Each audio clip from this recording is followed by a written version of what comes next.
అశ్విని దత్ గారి కోసం కొద్దిమంది కలిపి వెళ్ళాం పవన్ కళ్యాణ్ గారిని కలవడానికి. అశ్విని దత్ గారి సినిమా వస్తుంది, దానికి కాస్త రేట్స్ ఇప్పించండి అని చెప్పి అడగడానికి.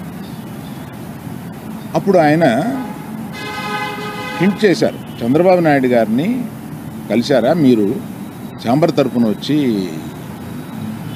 కలవండి అని. ఆ తర్వాత ఆ కమ్యూనికేషన్లో ఏం జరిగిందో ఏంటో తర్వాత ఎవరు దాన్ని పట్టించుకోలేదు. నేను ఒకళ్ళిద్దరితోటి ప్రస్తావిస్తే, చంద్రబాబు నాయుడు గారు మాకు తెలిసిన ఆయనే కదా, పవన్ కళ్యాణ్ గారు మాకు తెలిసిన ఆయనే కదా, మేము వెళ్ళి పని చేయించుకుంటున్నాం అన్నారే తప్ప ఛాంబర్ వారు కానీ ఏ సంస్థ కానీ వెళ్ళి అఫీషియల్గా మనం అందరం వెళ్ళి కలిసి కష్టం వచ్చినప్పుడు కలవడం వేరండి. కష్టం వచ్చినప్పుడు ఇప్పుడు మనం అసలు ప్రభుత్వం వచ్చిన తర్వాత వెళ్ళి మనం కలవాలి కదా, కలవలేదు. పవన్ కళ్యాణ్ గారు హింట్ చేసినా కూడా అది జరగలేదు. నిన్న ఎవరో మాట్లాడుతూ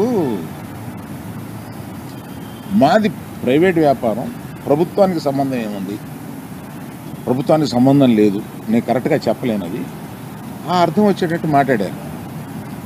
ఏమండి, ప్రభుత్వానికే సంబంధం లేకపోతే 2 సంవత్సరాల క్రితం పెద్ద వాళ్ళందరూ ఇక్కడి నుంచి కదిలెళ్ళి గత చీఫ్ మినిస్టర్ ఎందుకు కలిశారండి? ప్రభుత్వానికి సంబంధం లేకపోతే. ఏ వ్యాపారం అయినా సవ్యంగా చేసుకోవాలంటే ప్రభుత్వంతో సహకారం లేకుండా అది జరగదు. అటువంటిది ప్రభుత్వంతో సంబంధం ఉంది, మాది ప్రైవేట్ వ్యాపారం, ఇది సరికాదు. ప్రభుత్వంతో సంబంధం ఉంటుంది, ప్రభుత్వం కోఆపరేషన్ కావాలి.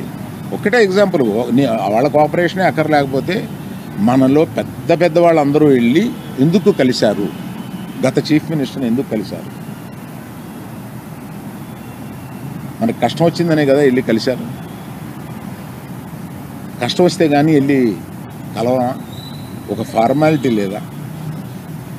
అందువల్ల మినిస్ట్రీ నుంచి వచ్చింది నేను చదివాను, అది చాలా సమర్థనీయంగా ఉంది, ప్రశ్నలు కరెక్ట్గా ఉన్నాయి.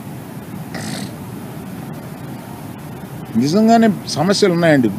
స్టాండ్ అలోన్ థియేటర్స్కి సమస్యలు 100% ఉన్నాయి. ఇవాళ వాళ్ళ మనుగడ కూడా కొంత కష్టం అవుతుంది. ఆ మనుగడ కష్టమైనప్పుడు వాళ్ళందరూ ఏకమై వచ్చి ఏం చేయాలా అని ఒక నిర్దిష్టమైన దీంతో కాకుండా ఇట్లాగా